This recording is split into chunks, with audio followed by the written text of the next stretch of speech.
నేను అడుగుతున్నా, అసెంబ్లీకి రండి. ఎవరికి ఏ నిమిషంలో ఎక్కడిచ్చామో సమాధానం చెప్పే ధైర్యం, సత్తా ఈ ప్రభుత్వానికి ఉందని చెప్పి కూడా నేను మీకు తెలియజేస్తున్నా.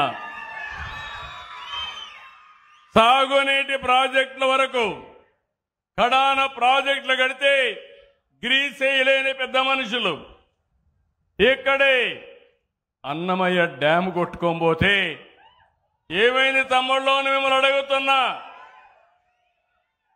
మళ్ళీ దాన్ని బాగు చేసే బాధ్యత, ఎక్కడ కడితే బాగుంటుందో అక్కడే కట్టించే బాధ్యత ఈ ప్రభుత్వానిది. రాష్ట్రంలో పెట్టుబడులు కడాన నిన్న జరిగిన పులివెందల ఎన్నిక కూడా, ఒంటిమిట్ట ఎన్నిక, ఇక్కడ జరిగిన ఎన్నికను గురించి మాట్లాడడానికే సిద్ధం. అంతేకాదు బాబాయ్ గొడ్డలు వేటు కూడా చర్చించడానికి మనం సిద్ధంగా ఉన్నాం.